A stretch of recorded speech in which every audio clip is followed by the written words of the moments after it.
Un seul homme. Elles avaient passé un accord. Pas d'émotion, pas de distraction. Mais l'amour ne suit pas les règles et la trahison n'attend pas la permission. Envie de savoir comment tout cela se termine? Regardez jusqu'au bout. Bonjour à tous et bienvenue sur ma chaîne. Si vous ne vous êtes pas encore abonné, faites-le maintenant pour ne rien rater des meilleurs films nigérians. Aujourd'hui, on vous parle d'un film captivant, bien plus qu'un simple divertissement. Une histoire remplie de leçons de vie que vous ne voulez surtout pas manquer. Alors, c'est parti. L'histoire commence avec un jeune homme nommé Kessiena, qui a emprunté de l'argent à des voyous pour payer les soins médicaux de sa mère. Malheureusement, il n'a pas pu rembourser cette dette. Les voyous l'ont menacé. S'il ne leur rendait pas l'argent sous 3 jours, ils le tueraient. Après avoir lancé cet ultimatum, ils sont partis. Un matin, Kessiena se préparait pour aller au travail. Avant de partir, il a donné un peu d'argent à sa sœur cadette, Fejiro, en lui demandant de gérer avec ça. Alors qu'ils discutaient, leur autre sœur est sortie habillée comme un homme, ce qui a bien fait rire Kessiena avant qu'il ne parte. Pendant ce temps, un autre jeune homme, Toin, vaquait à ses occupations. Il s'est distrait et a oublié une casserole sur le feu, qui a fini par brûler. Il a ensuite reçu un appel concernant une voiture disparue. Furieux, il a menacé de faire arrêter son employé si la voiture n'était pas retrouvée. Puis il a reçu un autre appel de sa sœur, à qui il a demandé de commander à manger, vu la journée stressante qu'il venait d'avoir. Plus tard dans la journée, Tega, l'autre sœur de Kessiena, est rentrée du travail. Elle a eu une violente dispute avec Fejiro, au point où cette dernière s'est moquée de son physique.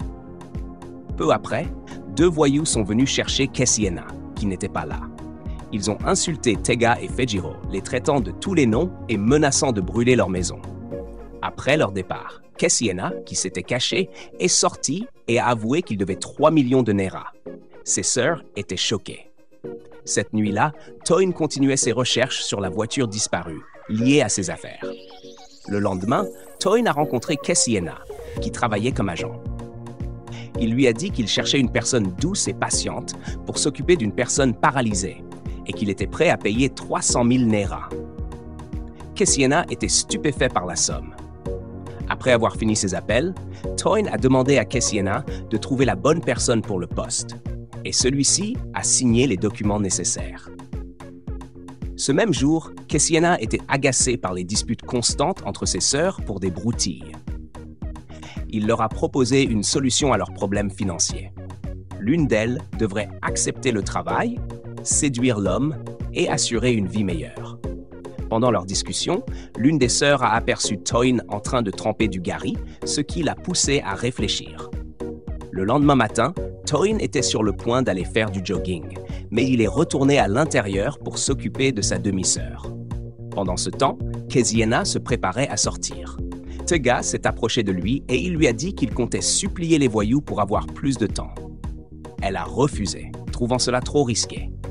Comme Kessiena ne faisait pas confiance à Fejiro pour le poste, il préférait que Tega l'occupe.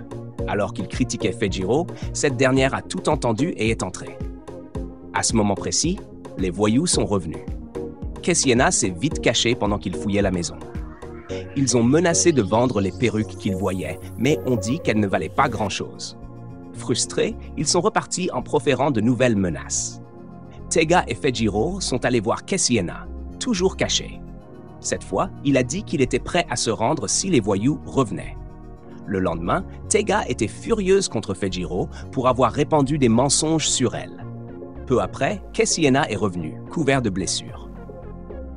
Il a expliqué que les voyous lui avaient donné un dernier délai, en le menaçant de pires conséquences. Bouleversé, Tega a finalement accepté de prendre le poste de gardienne. Le jour suivant, Tega s'est rendu chez Toin pour l'entretien. Il lui a demandé d'oublier sa famille et de se concentrer uniquement sur le travail.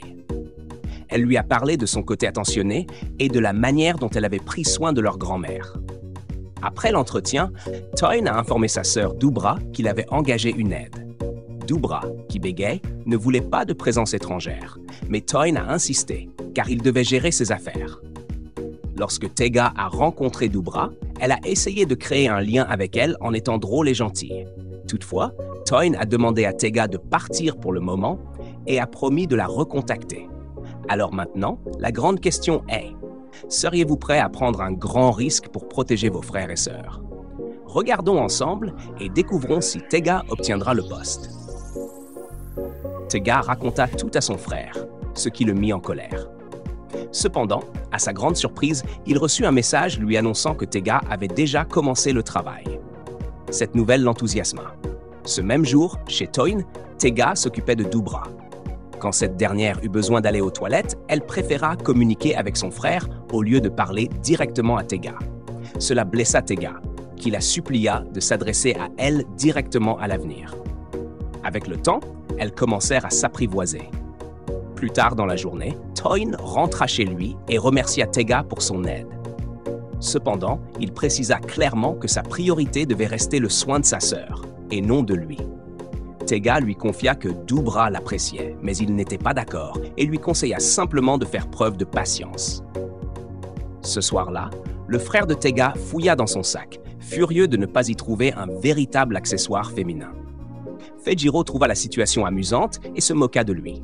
Le lendemain, après que Tega ait aidé Dubra à sortir des toilettes, cette dernière tenta de parler mais buta sur les mots. Tega lui proposa de l'aider, mais Dubra prit mal son ton et la chassa de la chambre. Quand Toyn rentra du travail, il trouva Tega endormi pendant ses heures de service. Inquiet, il alla vérifier l'état de sa sœur, mais celle-ci défendit Tega. Elle expliqua que cette dernière n'avait rien fait de mal. Elle n'aimait simplement pas qu'on la prenne en pitié. Toyn consola sa sœur, puis convoqua Tega pour lui parler. Tout le monde n'apprécie pas la pitié, même sous forme de soins. Reste à voir comment Tega s'adaptera dans cette maison, et si elle réussira à accomplir sa véritable mission. Le lendemain, alors que Tega partait au travail, sa sœur Fejiro la suivit en secret, espérant découvrir où vivait l'homme riche. Mais quelles étaient ses véritables intentions?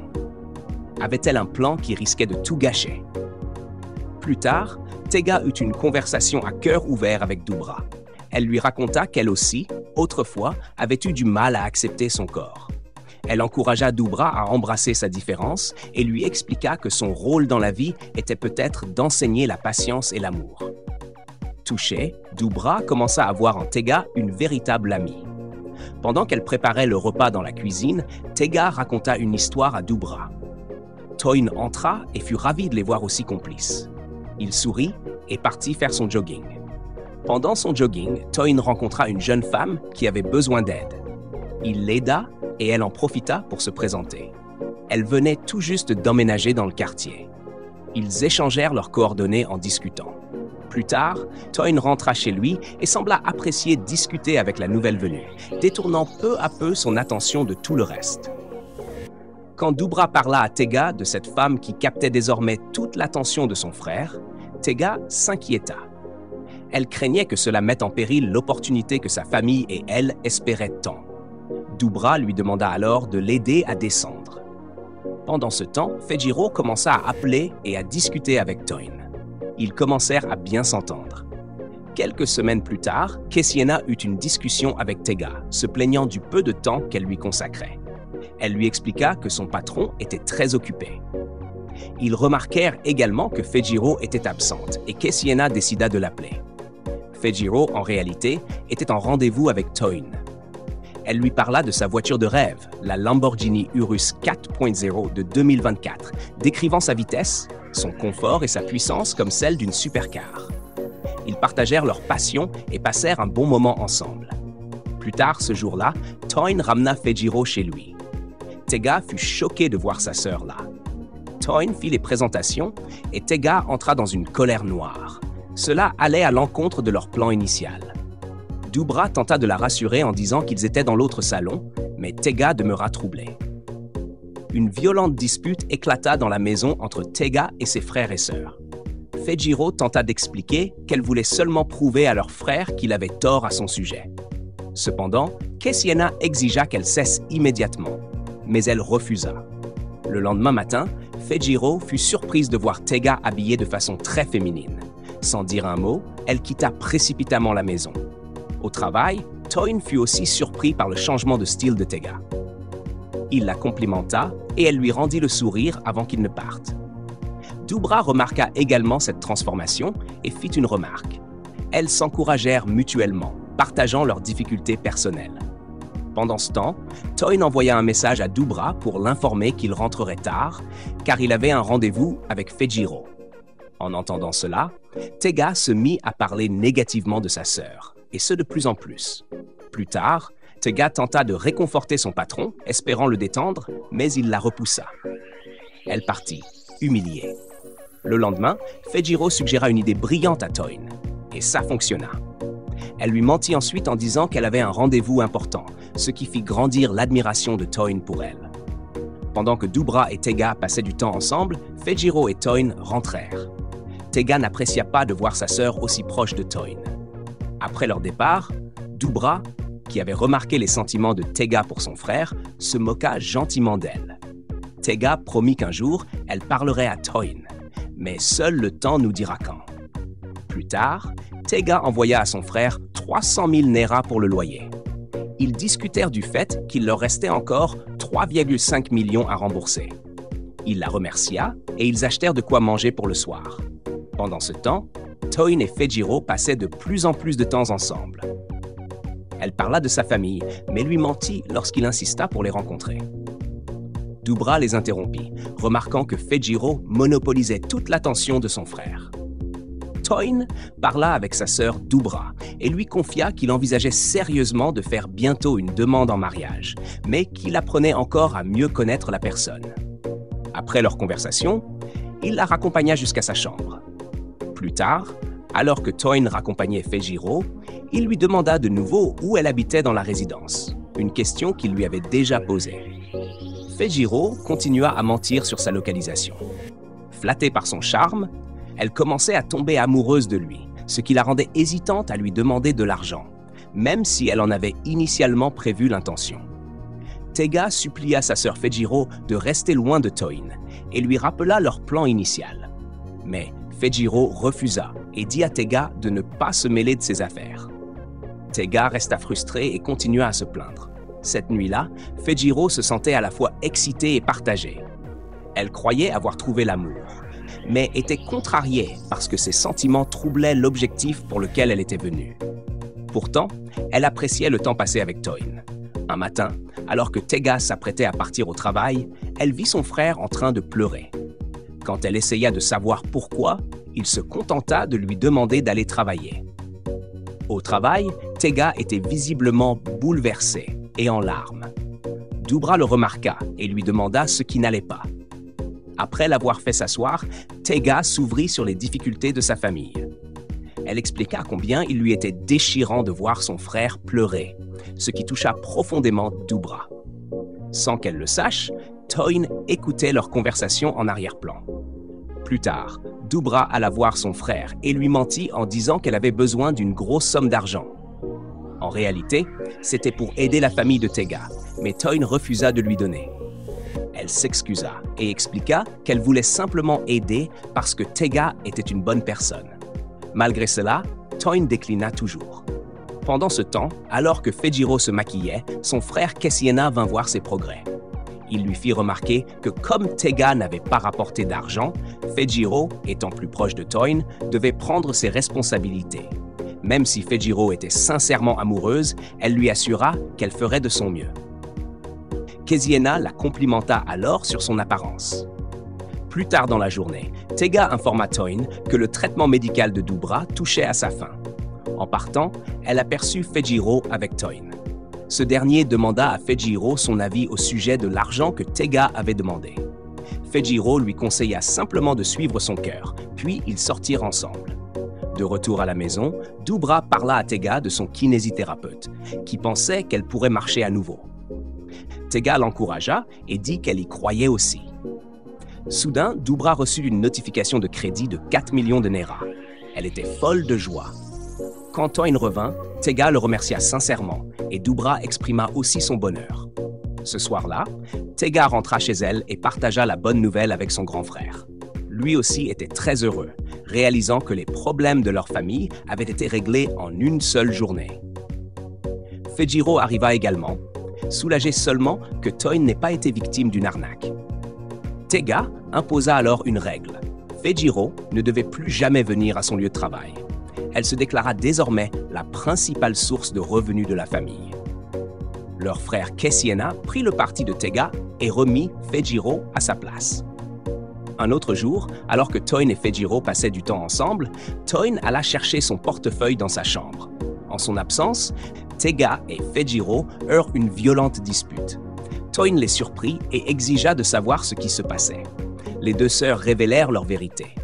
Tega accusa Fejiro de ne s'intéresser à Toin que pour son argent. Doubra entendit tout et alla immédiatement voir son frère, lui demandant de renvoyer les deux sœurs de la maison, ce qu'il fit. Plus tard dans la journée, après avoir appris ce qui s'était passé, Kessiena partit en colère. Tega se confia alors à Fejiro. Elle lui dit combien cela lui faisait mal de perdre la seule vraie amie qu'elle avait trouvée et qu'elle en était venue à croire qu'elle ne méritait pas l'amour. En grande partie à cause des remarques négatives répétées de Fejiro à son sujet depuis leur enfance. Ces paroles avaient détruit son estime d'elle-même. Fejiro fut choquée. Elle avait toujours pensé que ses blagues étaient inoffensives. Elle comprit enfin le tort émotionnel qu'elle avait causé à sa demi-sœur. Le lendemain, Kessiena alla chez Toin pour s'excuser de tout ce qu'il avait fait. Cependant, Toin commença à le frapper de colère. À la surprise générale, Doubra se leva et marcha seule pour la première fois. Ce même jour, Fejiro fit tout son possible pour s'excuser et se réconcilier avec sa sœur Tega par message. Elles finirent par faire la paix et s'embrassèrent, puis entrèrent ensemble avec leur frère.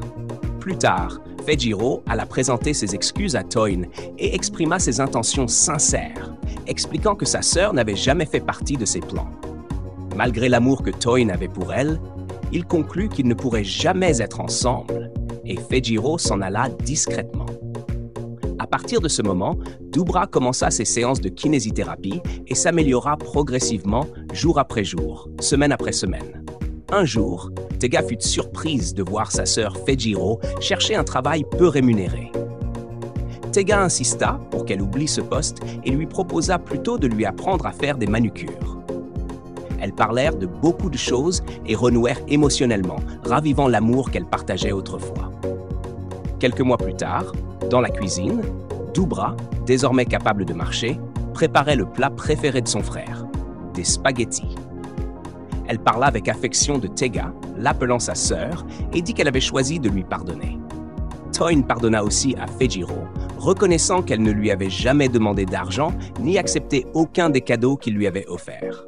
Doubra lui rendit alors ses écouteurs et ils passèrent un moment heureux, rempli de rire. Quelques jours plus tard, Tega fut surprise de voir Doubra à son lieu de travail, marchant toute seule. En même temps, Fejiro fut choqué de revoir Toin, qui admit qu'il ne pouvait pas rester loin d'elle. Ils se réconcilièrent tous, et alors qu'ils allaient partager un moment sincère ensemble, Kessiena arriva de manière inattendue, les interrompant. Cette histoire de film transmet des leçons précieuses. Restez fidèle à vous-même et à vos valeurs. Apprenez à demander de l'aide plutôt que de profiter des autres. Parlez toujours positivement de vos frères et sœurs. Vos paroles comptent plus que vous ne le pensez. Défendez-vous les uns les autres et protégez-vous mutuellement. Soyez le gardien de votre frère. Merci d'avoir regardé. N'oubliez pas de vous abonner à cette chaîne pour plus de nouveautés intéressantes sur les derniers films nigérians. À la prochaine!